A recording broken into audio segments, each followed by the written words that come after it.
കാട്ടാക്കടയിൽ സ്വർണ്ണക്കടത്തും കരുവന്നൂരും ഉന്നയിച്ച് പ്രധാനമന്ത്രി നരേന്ദ്രമോദി. പ്രതികളെ രക്ഷിക്കാൻ സർക്കാർ സംവിധാനം പൂർണ്ണമായും ഉപയോഗിച്ചെന്നും CPM ഭരിക്കുന്ന ബാങ്കുകൾ പാവങ്ങളുടെ പണം കൊള്ളയടിച്ചെന്നും പ്രധാനമന്ത്രി ആരോപിച്ചു. केरला को अपनी लूट और भ्रष्टाचार के अड्डे के तौर पर इस्तेमाल किया। एक ऐसी सरकार है जिस पर खुद गोल्ड स्मगलिंग में संलिप्त होने स्मगलर्स को संरक्षण देने के आरोप लगते हैं। गोल्ड स्मगलिंग स्कैम में अपराधियों को बचाने के लिए पूरी सरकार लगी हुई है। 80 से ज्यादा अघोषित खातों में 25 करोड़ रुपए की रिश्वत जमा है।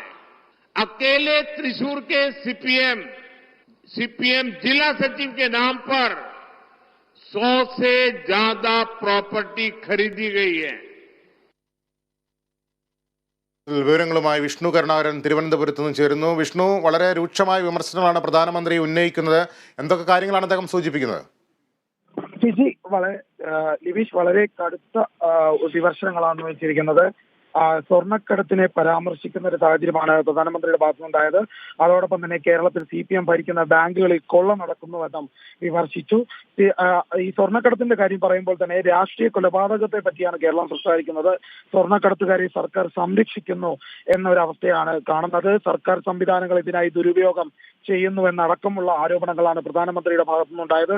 അതോടൊപ്പം തന്നെ കേരളത്തിൽ CPM ഭരിക്കുന്ന ബാങ്കുകളിൽ കൊള്ള നടക്കുന്നുവെന്നും കുറ്റപ്പെടുത്തലുണ്ടായി. കാട്ടാക്കടയിലും കരുവന്നൂർ വിഷയങ്ങളും ഉയർത്തി നരേന്ദ്രമോദി ഇക്കാര്യങ്ങൾ പറഞ്ഞു. മുഖ്യമന്ത്രിയും മകളും ആരോപണത്തിന്റെ നിഴലിലാണെന്നും കേന്ദ്ര സർക്കാർ ഇടപെട്ടത് കൊണ്ടാണ് വിഷയം പുറം ലോകം അറിഞ്ഞതെന്നും അദ്ദേഹം ചൂണ്ടിക്കാട്ടി. വലിയ രീതിയിലുള്ള കടുത്ത വിമർശനമാണ് പറയുന്നത്. ഇത് മാത്രമല്ല, സംസ്ഥാന സർക്കാർ വികസനത്തിനെ എതിർക്കുന്നതെന്നടക്കമുള്ള ആരോപണങ്ങളും മോദിയുടെ ഭാഗത്തുനിന്നുണ്ടായിട്ടുണ്ട്. മറ്റുള്ള കേരളത്തിന്റെ വലിയ വളർച്ചയ്ക്ക് ഇനി മോദി സർക്കാർ തന്നെയാണ് വേണ്ടതെന്നുള്ള അടക്കമുള്ള പരാമർശങ്ങളും ഉണ്ടായിട്ടുണ്ട്. ഏതായാലും ആറ്റിങ്ങൽ മണ്ഡലത്തിലെത്തിയതോടെ സംസ്ഥാന സർക്കാരിനെതിരെ ശക്തമായ കടുത്ത വിമർശനമാണ് പ്രധാനമന്ത്രിയുടെ ഭാഗത്തുനിന്നും ഉണ്ടായിരിക്കുന്നത്. ശരി വിഷ്ണു, കാട്ടാക്കടയിൽ അതിരൂക്ഷമായ വിമർശനവുമായി പ്രധാനമന്ത്രി നരേന്ദ്രമോദി.